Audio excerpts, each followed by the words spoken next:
low. All gonna be creating content now. How we have one book.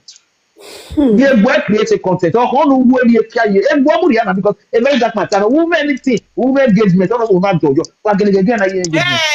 Boy, nothing. My people, are too noisy. Or one man easy. A boy was a junkie. When you are a junkie, never be. Oh my, you know, let it. Liverpool. Dating site in everybody pay. Okay, that boy sabi do. Now that boy say no easy. Easy come for your love. A desperado on this social media. A stay let's see. Oh my interview. Easy. He met wa imiamia. Or we marry or teen a fourth daughter.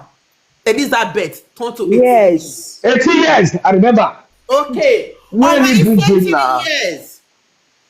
Now jam this boy, this. And when I got there, we go be 18 years in there. Okay, Eshentrona. No do alele na this small boy, this yahoo boy. When Gambia come, you can Gambia. A Gambia wa yamu na. You understand so? So on one say 3 years. E can Gambia in the way river. Hey, now met this guy. On what mekere? On mweko? On ama? So that boy, na small boy, and that boy na Central. Yeah, what he say, Iviedo. That boy was Benin. Yes, so okay, he was past Benin guy, and that family, that they use him. That my mother here, my mother, which mother, which Edo mother? Let's say the truth. Go, no, our son go marry one useless condemning. Open your show the time for face. No Edo mother. Not be you only can guess. Never. No way. So now say that family they use her. They collect money for you. She go and mark this day down where that boy go live easy. Nobody. Miami. They are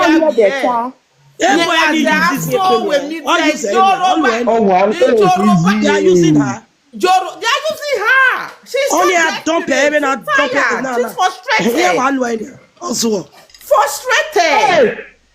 Oh, we have sorry. Oh, we have done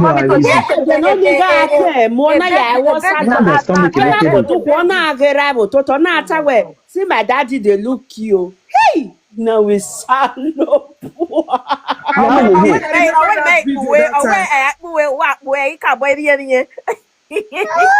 No, we have only Ziki, we have Dogele one. Obviously, who said, oh, we have done on you. We're the mate, well, Salomwa. I don't know.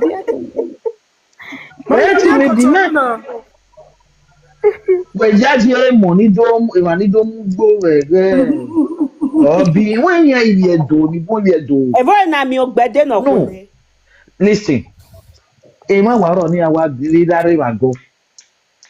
You know, I go, I go again now. I was there when if you vessel, we are okay, a street, a street walker. Any those day. But you're going, you're sorry, when you go, I don't need to do I think we are like the room with a shower and I'm one night those days. I wish you don't drop you there, or you done. Oh, yes, you learn no mind. And you like wow, wow. No, you don't like what you do. Here come when you do botona. That's even not tired. What tell me, Nani? Only say because we not tapping. What do you stop a shop when 50 years? Oh, I said we are going to do. Oh, for how many years? Oh, yeah, I said the way they do that. Well, we are don't know. I know. Easy, no way. So, Pasha, 50 years in the yak been a friend. Yan in a joint. Yan in joint. Yan in reference. The man is around. No, we have it like 50 years of me, power, a scholarship. Yeah, we are going to do. Salomwa. Like I like this, not very out of one. And you will do. Oh, we actually stop here with Biagana. Okay. Huh? And by the other when you mark I go Akobe. Rock me do because all logo. I know one thing I say start Ghana. Where the music they want to there, but one we connect one. What is that? And I will say, oh, any I was even about them. Where yeah, schools that but all men or royalty. I want my marriage, my ruby. Me prefer no one me than you way that here. And this couple not using life story of where do you have the example if you really not see. And we go to condemn here. Yes, anything easy we condemn, you know. Normal kionisa. Many guests in the area ya kionisa. Ni do a Nigerian yana do piano do so la easy. You direct them. Yeah. Don't go. If you not reply in here where how na tell do one. When I not do it like this, you not put this one. You don't put Yes. Oh yeah. I don't know what frame you or one can over better. Wow. And where them mahuri e yama. Oswe you want. Oswe you want. And where them ma wa kare so won e no ya so ma no damn you all you budene. They make you so or you go collect your own and that one abeg here it go be wrong. They no so wanna pity na. Oh, Oh, yes, you will not repent. No, you will not repent. Wait a minute. In fact, if I may not bet him, not if I may not move 20, 30 years. Oh, you keep me again. Oh, you keep me again to God. Enjoy it in that move. We moto. Yeah, you never better. Oh, you coming. I'm a with Waka. God forbid, don't mind. I'm understand them in again now. Why get all near no why they care? Oh, no, be ready because 100% in a 80 and Nick be I have no talon and any have a tear anywhere. Go where wawa, give no talon. Era no meti go mogwa era neti go mogwa era. Better ever be here anyway. Or ija immediately on ere on the cut over here. But on my day, you're not always airing your only era. Yeah, about era. No, era no mighty control here. He's not the man. Because why? On me akaro here, eti control here, on me akaro here. One day one. Era no man over here, all meti uwebu. When I'm your current boy, no way, you're not starting boy now. Well, good evening, why you butter? Oh, book him and love. Cause you. You know why you marry our Tana here. Okay, we are making a daughter of it here. I agree you. Yeah. A matter ni wage, okay, can I make your door you were? When easy, guy. You bound when I am a wa.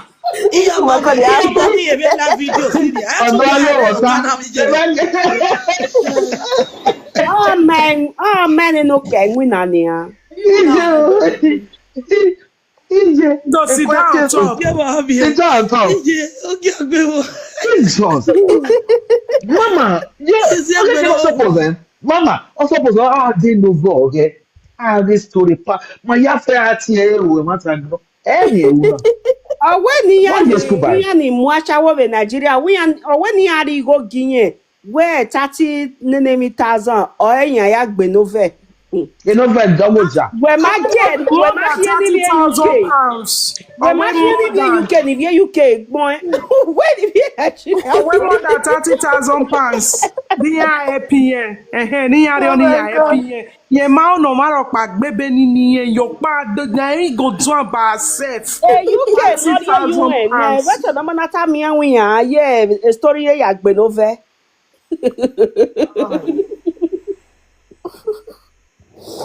I guess that one don't talk on the matter. What is your guy? You're over high, you're over high. You're fame. Event that Maguire there.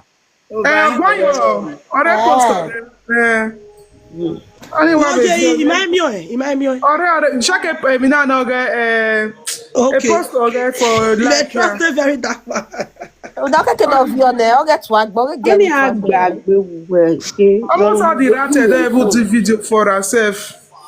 Rates is not ga. Yeah, we video nene.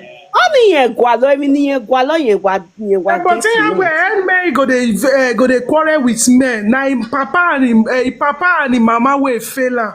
Moreover, era guero wa no face era. Only your timbevo, era No face era. because normally, man vision maga woman, ona gele dawe. Amienia, if we normal severioni, for life not safe.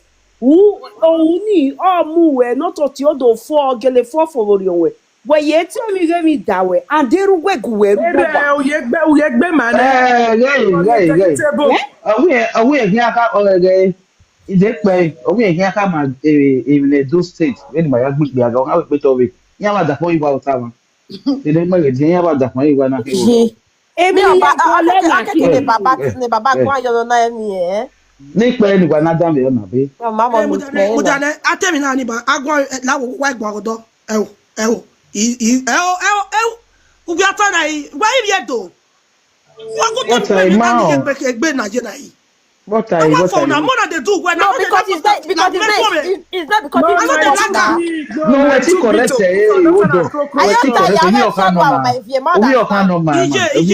but I the best when you need la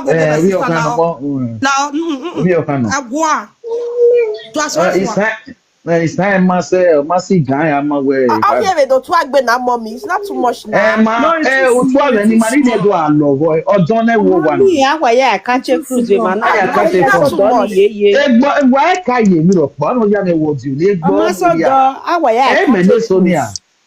Ya ge you man is you Juda. Ogwa lodo ne. O we na ge tian sawo. Then no ya mi no ri yan wo egbe. Wa forget. Ma ke ya ka se you wo egbe area. Maria lui o veni la demanda analyze we ni mana gia me la you go ni no e ni ya fe no ko ibi e ki aro e ya wante na ya re London agati e ni bi e school ibi ade ba ti e kaka boni ovie no Sonia ati ko ni re primary school ne o iga le do pa ye je la dian le television mo we mo je la dian o ga ne jeta you tell me bastard you tell me anything o wana for 5 years. When it was here. Uwe madam mo guess ya fe ni madam mo dey na so fa ya boy police. E ya mebe. E torino many guess. Ni madam is the punishing the police.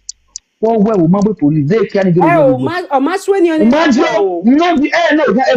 after 3 children we done we lagbalagba e bon do confess. E ge nu ya re igbama we sikan. Ma confess my police. On the devil, on the pastor, we can't knock here demon egbere. On our confused pastor, on our with pastor, or time we or when nobody no think we guaro. Or when we pastor not to come not to do name. Yes, ma. Okay. Nothing. Police. She's what the present. Oh God, that grammar. That is it. Where's AJ? She's present. He's not a sinner. No, yo. Okay, one now, what the domain? I won't have on the rate talk. Even when I can why I go to what? I won't have on the rate talking. Walao, why I go to what? Never to West. Walao. Why you won't have talking? Oh, to what? I'm a memory. I can't you as there. Mami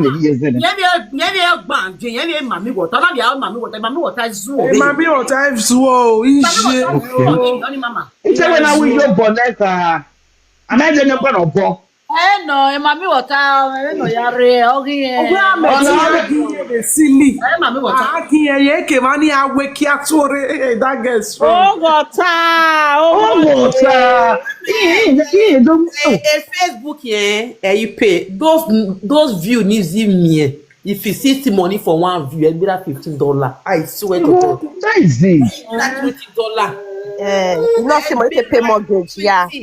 No wish to pay mortgage. A mortgage, Reba. No wish to want that video, $20, $30, $5. I got pay man do bomb do buy where. Anyone la. Ebi no gwalo, ebi ni ji te gwalo. Mami ola di abadu atawe. Naktak, you are gonna write my paper. You write my paper. You 30,000 okpa. Okay, na da ki gele do mo 30 ya mami go ya. 30,000 pounds. £30,000. Even in Izzy now. Well, watch a video game a Telegram. You know sabi do Mama, I'll the bring you pickle. back. Go anything. Where mommy, no wahala. cannot want me. Go anything. If you see the video for Telegram, you know sabi do pickle. If you want to make sure for you, I get Oh, our not Telegram. responsible. Telegram, Yes, so if you need to Telegram, Oh, you reba. you know sabi do am. I want to pitch in my Telegram. You go. Yeah, oh, you select 7 euro. That to me. Mama to tell you that for when that for ya we gym. No that for make na ti akpolo no megbe.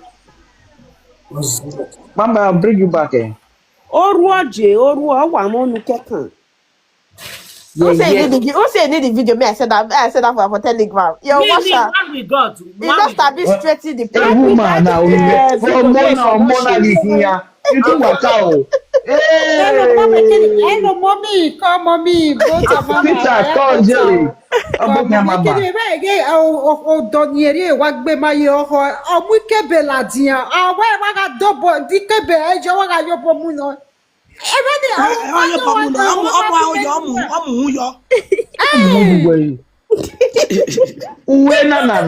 be this?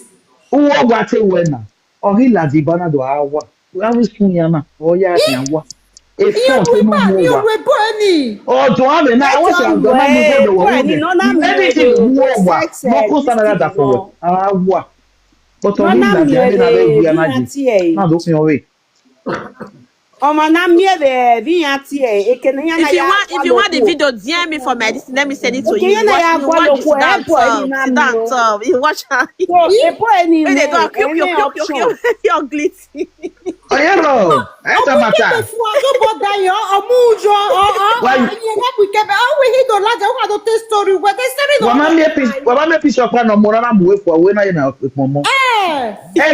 Confess the first one again. I'm in a small girl, you get a woman having on a social media. Let me say 10, 30, 14 years ago. A Christian guy, no, Christian. Yes. Was Yes. A young, it's English already, we know, appreciate every evening. Mama popo ni si e ozo la no oya ne o Ogbeide to le ma beri toge e te yin ga kun ri to po e oya ne ona ke meri madali e su na wa do ta yo wise na wa e ozo ga ye mama ozo ozo oke ma nipa oni ma pay ona la ekiakun oke ma nipa na lave obi okan ni ekiakun o sin yes do fe no se na o si e fi no je na ti tomorrow o ya ni ekiakun ni ko si wina no gene e no do afia ni nene kia ni ari mo yo so no do afia de na ama so no afia de na wina no wina ati we oh even the one we get for us na me get her come on for come on for we are say go ni sare re vie kia yo wa the story no we ta nedia na o we na ka madafo wa no le ni ukono rogodo lo ma be la o mana le hin ama o God dare to Ogbeide hey mama even the woman not sometimes no cause an egbe won ya say ya we we say ni ga ye we ni ya be no rogodo na me we da we live video I can say 4 years ago wogun wa we yan wa da fi na travel yan ye holiday o we yan say holiday o wa live video ti to kan do have say women yan we measure we Yoruba parent reply he took the video he saved the but when video net he will WhatsApp everyone we are here holiday we are what you about that thing about change what that thing now we that is fun on have nice okay get this so ana iko ibi jere ni iko dawe ya mu je wa ni agbobo yo ewe wow I didn't know that for any way of yak monta. No, even listen the gamwe ya all tell ya live video. Okay. Obi yo but e dey gbe. Obi yo ba pana ladia. owo no la owo ne ko ni Yoruba ya negbe I love ko no ije lero wi owe brother ni ni yin no la owe disgrace na kin ina me te o wa gun Yoruba e te o wa Mama, unwege ivi Yoruba me ebene. Ori meka me mewe odafe Izzy ni Yoruba ge Nigeria. O Benin Republic no. me we Daniel ti afkas e ma na ku we ti afkas aberu wa zo ni The husband, so you not get family, not get people. You know, maybe for us. Mama don first call the house now. Oh, wow. Any no be any be abio dey agu for level no. Eregbe ya only for state Benin family. Republic no, Benin Republic. Mommy Sonia. Yoruba. Wa ye oboke mama je. Mama Sonia, igba Ye e bo to me. na.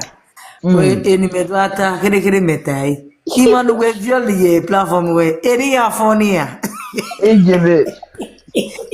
How I sit down top, sit down top. Man, I sit down top. I collect my Ofiota. Iye fe de wale mana ya fiotaria. Ejebe. Igba ya pe ngbo social media. Social media. Yoruba na wo. I know why you're there a weekend. I know what the happened to me. Yan pa wa reki. Yan pa reki. Oge wa Mama me mate gizi me yo ju no ta ge bi ni e ma ki gba. Wa la wo wo ibi edo ni elegbe. E ka na ni mi edo go to wa ga. E bo ke ga gbugbu yan. E bo ake ga ti eniyan amagada. Aja se ni yan. Mo gbugbu yan. Yan deserve. Wa gbo pogbo wa we. O ma bi o. Anything you will like me. More this side here, I will buy you. I will do media. I want to buy you. No. Oh, what a name man. What is your man? Sapamela, I don't know yet. If anybody, if that's why we're topic in, I will to. Once in a while, 5%, you okay. You have a family, 5%. Other maybe we all. If we did the web book, we are big. Do not marry you, never lay radiation. Kakabo. Why waiting %? You have a manage you go a percent in the whatever the family member. I'm not way ya no soon one more. I must not make sense now. They can imagine only my equal. Oh, wow. Only my equal. Do my respect it having you. Very Mommy, support Mama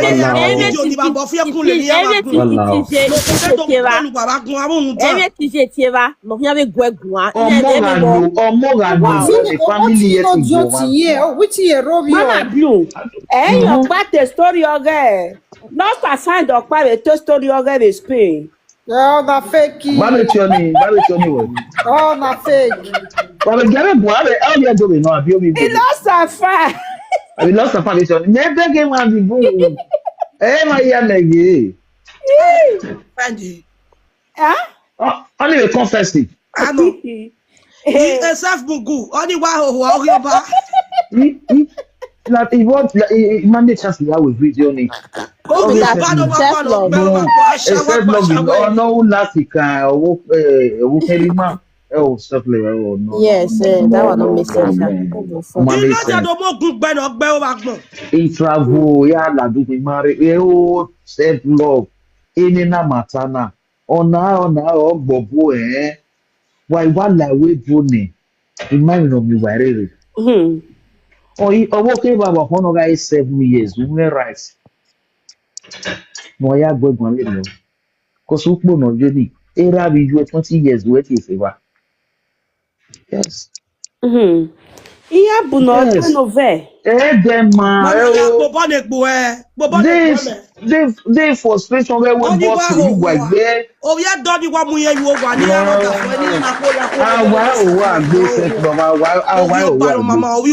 No. I'm out with the RNC boy not by you get like the boy you. Wow. Yeah, that boy very well. Yeah, wow. Very well. Yeah. We're not going on one day. Wow, No, see, like, yes. Oh, man, how you have batty back because of your bat with him. Who say, boy, now I can say, you're batty back because all miss Waggy. All miss Waggy. My man, I won't miss Levona. Yes, my man, I tell you, do. My winner now, we are telling you your buyer. Ma. do it. Any more, I vam, vam. Where what the ticket to worry about? Many But most all about meet me baby. Meet me and be an atom. I mean, I am what you using Adiowa. Gay. Yare, you talk about it's already gay. You are the other Aveno. Baba, my go for Kenya, you be a shower lawa.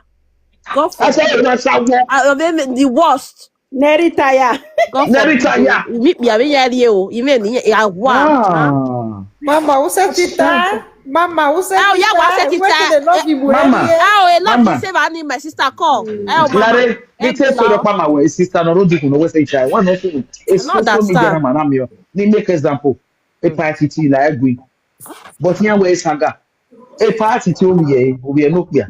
Oh, warriors, audience one, and I'm going to Iya we get ni ma we era ma we gbe pe ni get ni friend we ati no na mani we start my sister forget Dege you know the topic when I started 2 years ago big friend we ati we are not here na gia one ma we go be one thing that man on was stop the relationship with me Udege I hear we see now on why you know what stop we are not here yeah on afia because of why I'm always here though. Hey. Of yes, sit down top over here. The my better you if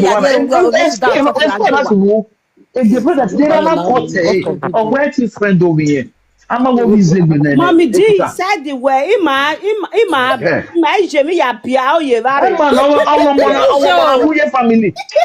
Family always here family. Yeah, you're tired.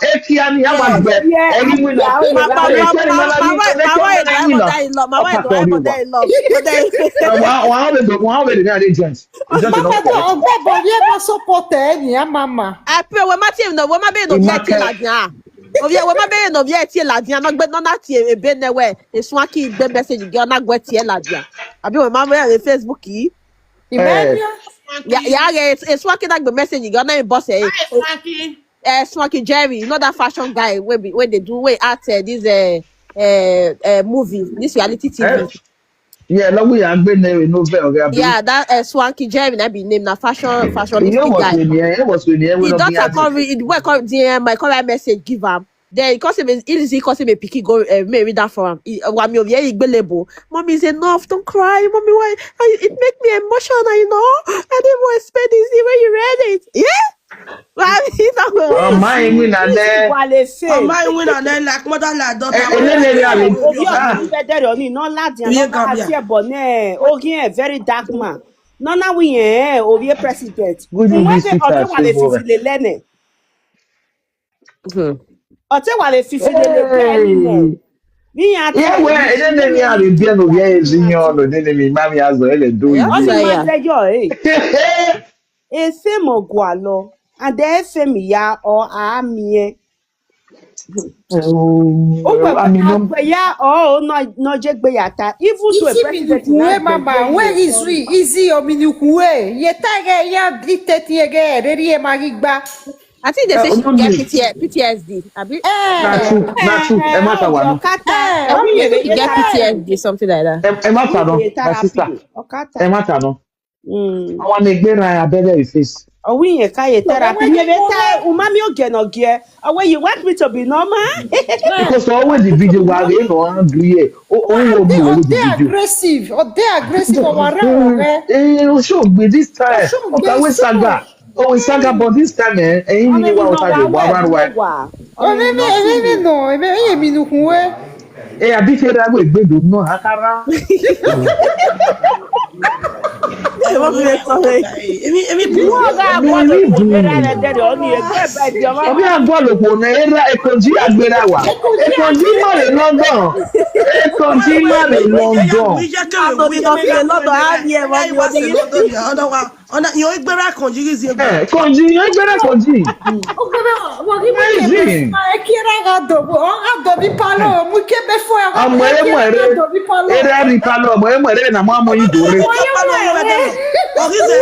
Omaje party. Ona ya twerk we kiera. Ebe wa twerk. When the conjure la dia. Conjure na rio. I continue Trekking, narrating, Mama trekking. Blue. Ah, Mama Hey, money, I Blue. hear my back. I hear my back. I look at myself, if I need to and the body Eba mouth wari ye one. ga me prostata cancer na prostata 80% If you are a boom, said no Prostate cancer, postata well. prostate cancer. I Yes, have a is a Viagra corner. there. Check by Postata. the Yeah, get me, way. give me now. sorry jama ya ti prostate cancer o gbin ya mi ni a ebi Good evening, gbin ya mi sweetheart. na ni How you doing, my love? Prostate I cancer. dey fine. She no dey cry oh. Izzy, she no dey cry. She dey put her boliki for eye take come out. na Una go watch her video. no be lie Ikacha, Cry no even be no real mula the cry. one I mean, even no mula the one with that, Mommy, but iwe don't be do mo this, doctor right? Ambola igwe dialysis, ro mommy. mama except to take Iwe my mo, husband ife go mo kiki gear pay. the Mommy, outside ife mo kiki pay, And eh? what's another? maybe yan guys because ogbon elaja we who agele said he go giyen or we said he go yen paper But if I saw me go near to look one, Then in a butter. no, Jesus. Mommy, who do they you do all really know those if things? it's true? I don't even think it's true. won ito Aboliki. Aboliki no.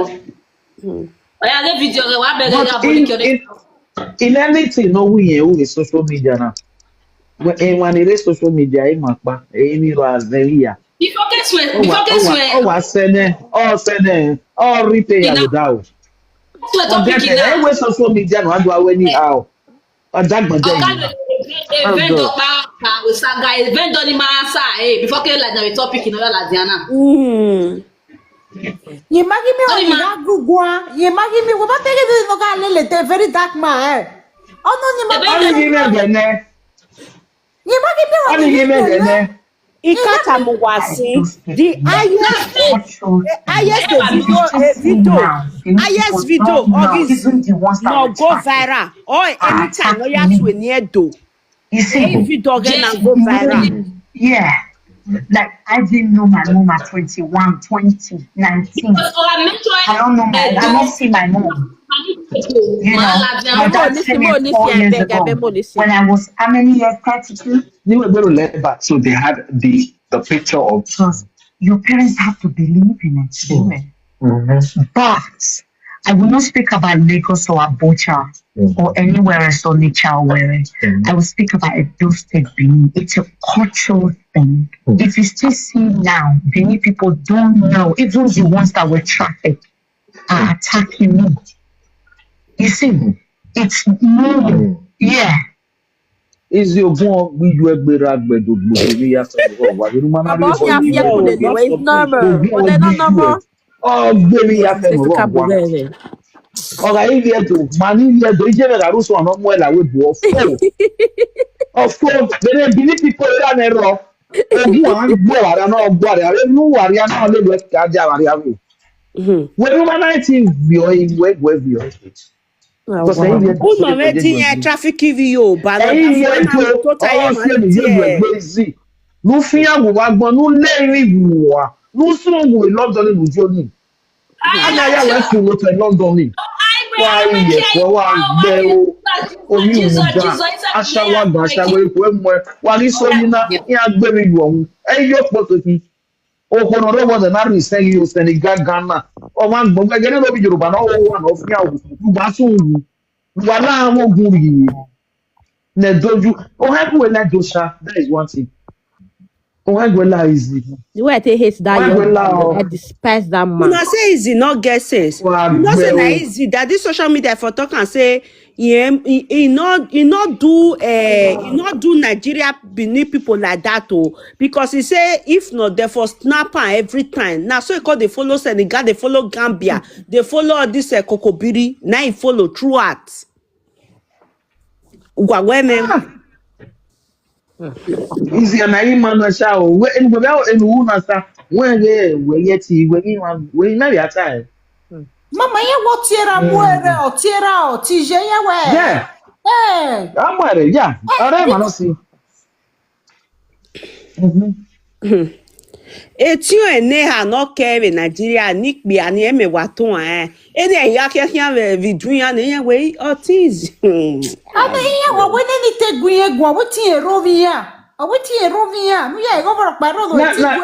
Big man, not Javi, no, nothing. But demon You only parents have to get believe before in ya it. But I will not speak about Lagos or Abuja or anywhere else on the child where I will speak about a state being. It's a cultural thing. If you still see now, many people don't know, even the ones that were trafficked are attacking me. You see, it's normal. Yeah. Like I didn't know my mom at 21, 20. I don't know my wife is 115 or Yahoo. You want a year, I like the I told you. I like the you want a year, 115. More ya better 6 years ago. You are the ticket. Mommy, with this thing, mommy, people, you see, people in Nigeria, the worker you come here, they don't make people not go receive help. Even this not go make people receive help. You know, make people plan to come Italy. With this one, nobody will carry anybody come again. Nobody. You don't people. Mom, you know, my dad came here 4 years ago when I was how many years? 32. So they had the picture of what your siblings and parents had of you were when you were still a teenager. A teen, like small picking. Even now, if I talk to my brother, actually small picking, they've not seen the woman, the mother, the wife.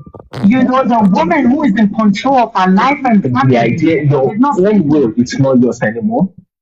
That's the meaning of the traffic.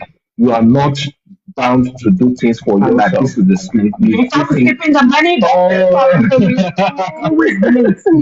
I'm saying to you. My parents were not big fan of education, and that's fine. Yeah, it's okay. Your parents have to believe in it. It's okay. Yeah, well, that's when you are big. It's okay. Yeah. I hear that is one. When we know it's a wakeke or da for any. Yeah. Teacher da for or tion da for ya or te wakeke na ya we a background in Facebook na. Yeah. Yeah, man, I go viral. Yeah, I deserve it because when you laughing, Mona, they buy laughing. Mama, they didn't know interview, Nana. They didn't know. Me want me now because other is I told her, Carol. It's some woman. Mama, they buy one hour. I have a video on Oh, no, when they leg me now, they bless you. See you on the door. Only we continue. Yes, so. Only we continue. Woman beg again in your cat. I matter. A man not good enough for them. Yeah. Oh, you my year do. My year do. I'm with Buto. Also, now you Makuna. Come on, get rushing the leg because why? It is my day. And Ogbone. Really, no doesn't where we talk. I will no time matter, but no ya can get do. And you sort of not matter. Really, and you sort not that. For one year with me, I feel no you way up a Mama, for me, me nota, when I get a dog, me nota ni boom. Emata no. Eke me malaki bo we no na wa mojo we Italy because Italy ni eme soro no dafun amure. No make na mudiaji. Eme soro no re asibie omo iya wane ni akwo bayan yi. Ye man dey separate ona wa ko ya ko don no see the one go na winner. Eme soro no do J school. Student raw. Emesoro ni namuke Nigeria re no do winner. No man sigbi aga ye.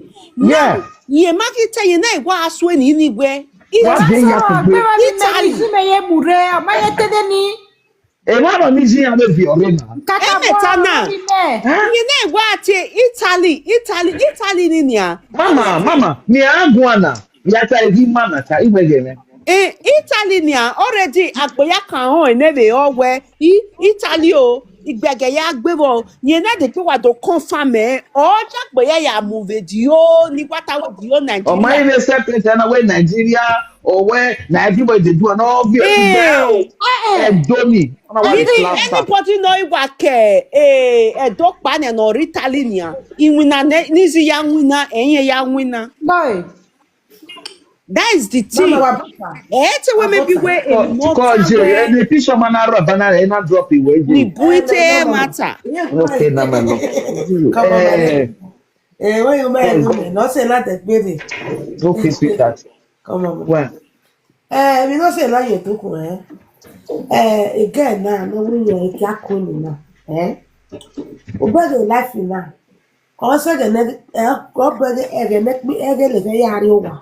All them no. I got boy, Gaka boy, you understand. I bought the way again. I thank God the way is time very very now. I don't come in Latin America even 7 years ago. You understand? It's if you live here, or you have a pity in the vega, even if you go the air vegani, and a pity ne where a story even though you have your mock by or come a beyond up and a war. Oh, yeah, na pity ne, we have a money kaya ya pity ne vegani. And 7 years ago, you were getting pity ne. Where Your money now. Yes. No, The type any very was sending out. Your mato, your tale ya very. On your second time.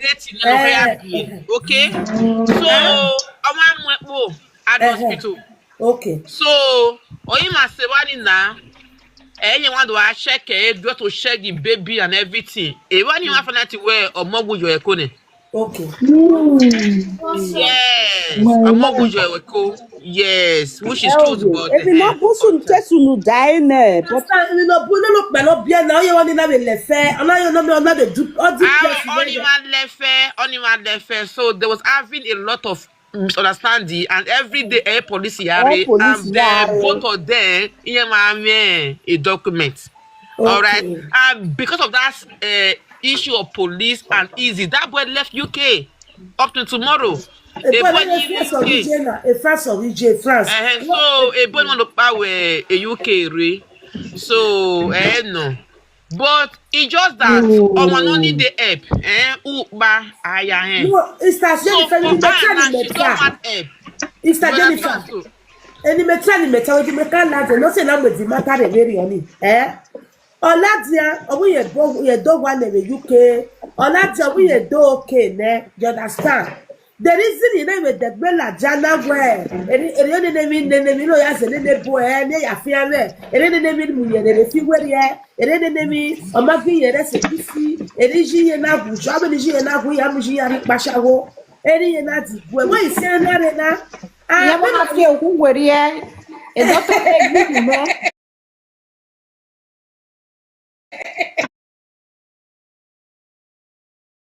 Abelo yata emesisi o ofinuke igwedo bederi ategwa gbobiere wa enemase na obi ato meje bobi ata enemase na yamo my but I have content.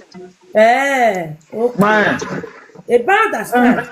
I didn't remember meeting the gwedo one with the November. Already yet igwe Nobody will allow go. Nobody. O man na na ye magu. What when obiareta? Okay, you go when Mommy, do you know that only fans Izzy and the husband only fans they happy?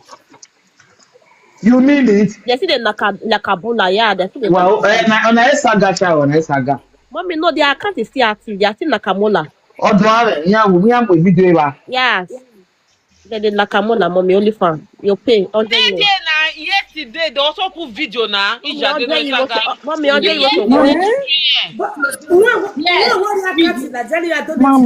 Mommy, you want to watch, mommy. 100 euro. Yes. Before 7 euro, no, yeah. Andre, you want to watch it? Don't upgrade. 7 euro cannot. The £100 have been Any pick that out on it. Big one, man, na ekia na so no ya te No, video. they do OnlyFans. They do live OnlyFans. Wa de ebi ya na wa bi la jo we tia wa uta yo. Ona wa ase kwa. Mu se o ma bi se crit. Oni wa pay 100 euro. Me I pay on ya gba le blue for man. The other scheme, nothing. Mommy, now somebody bust down for I see the video. Telegram, mommy, now somebody bust down for Telegram. They do only fire the man. Let me the man they close to him. Yeah, we say where ya again. They cash out for the OnlyFans. They cash out. Ahia imwe Ogbeide let me pass here. No whatever because you don't want phone. Yeah, via kwale gbe mi. Ahia imu. Phone.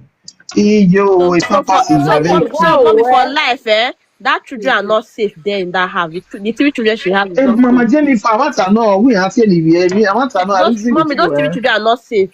I'm not because safe. they are too young to be receiving those kind of things. Because why? Again, not tax everywhere. If me a bias one, who can if me a ball? I know you are not going. When I am doing so, I don't have money. I can't even yo. I'm yo. Mama, we forgot time. And you know what teaching every day. People they try na food. When you have a Elena, a boy at time, near the you can via money. Oh yeah, when my money car will have video what we be in school. Mama, Mama, we be in school, no he. Right. We are teaching. We are teaching. Teaching never school. Mama, me imagine. You we be here with no he understand. Wait, teaching we mat listen, Mama, because why? What's the thing I teach? Because a mini, a casing of Europe. A casing of a Europe. And if you're Europe, you have a small open. We are giving Talone gear. We are giving Talone. We are giving Talone. Wait, easy the teach or school? Look at video where Izzy do. Wetin Mama do? So, as that video go viral, they come show am for school for UK. They see they can do trafficking. See what happen to us. See what happen. Like they use until they show the children awareness. The awareness now. When Monica begin this, don't ask Mama. They ask, you say you come from Edo State. You know this woman.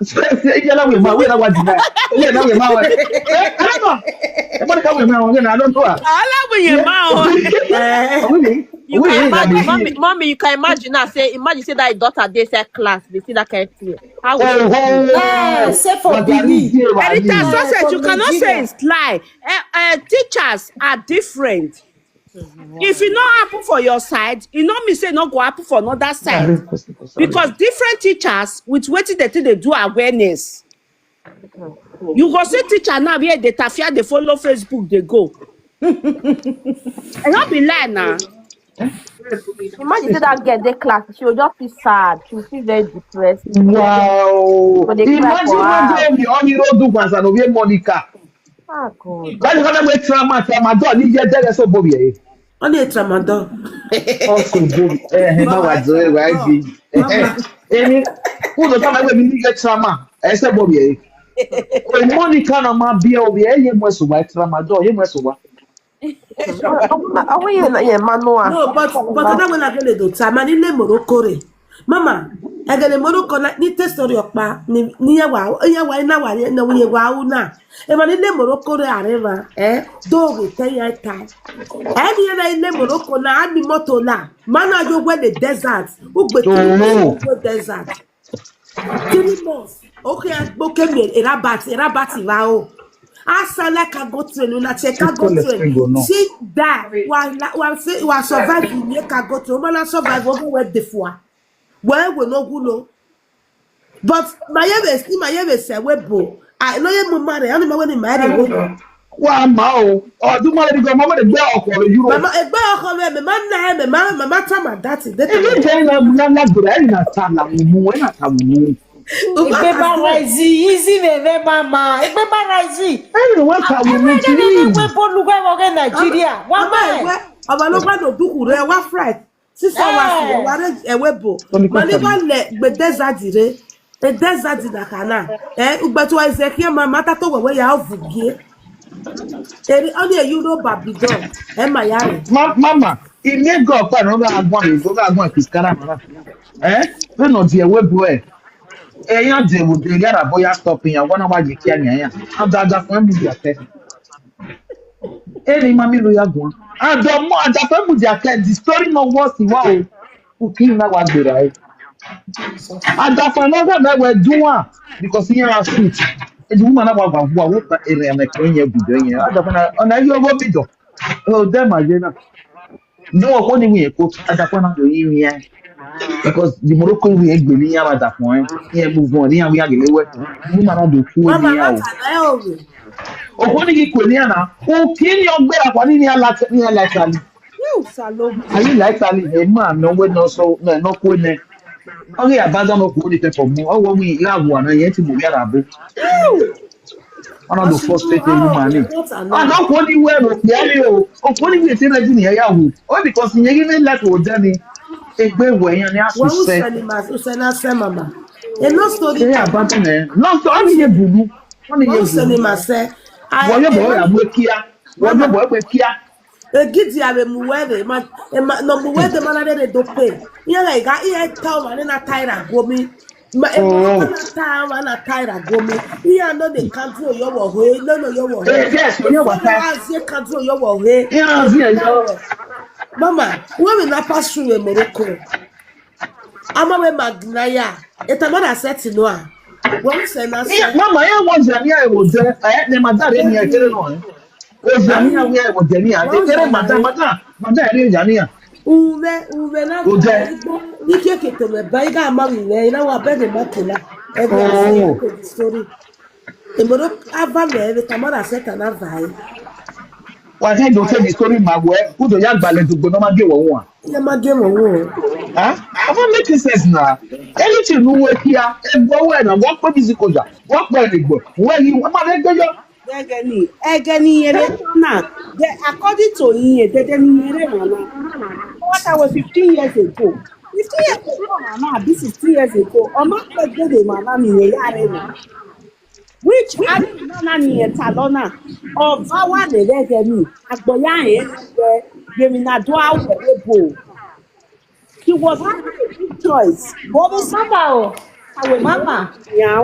Mama, we bebe Monica no de digo no gualo no me mi Facebook. Digo se 30,000 euro ni ape nebe moti ge digo ni si gualo no mamiena. Igwe yene wetara da ga ho be sabe.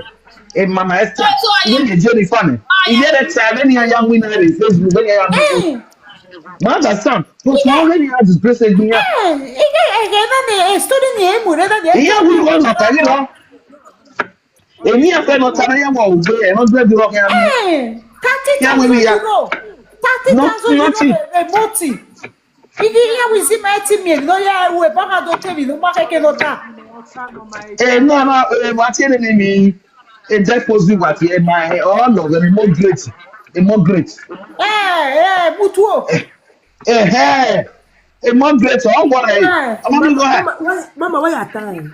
Immigrate. Ma understand mama sister. She's okay.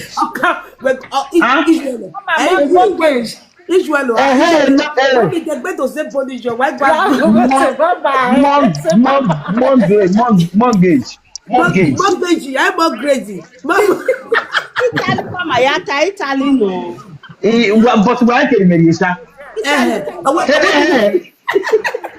Remember, it was a bonnet. Oh, well, why can you?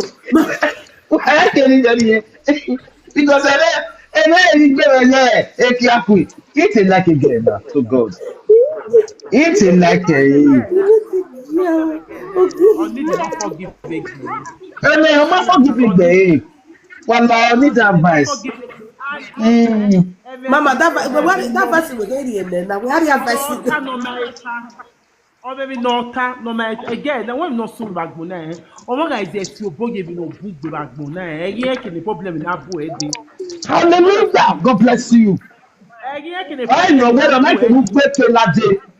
You understand? Yeah. Mama, ame no ta se si ke fo. Again, now women in Tanya. Why very yo? Okay. Not say now to shave again. It takes careful, man. My one day. But they did not forgive again because any do not nobody. Oh, and I'm when I meet it by one hour. One man I meet it by him in my matter.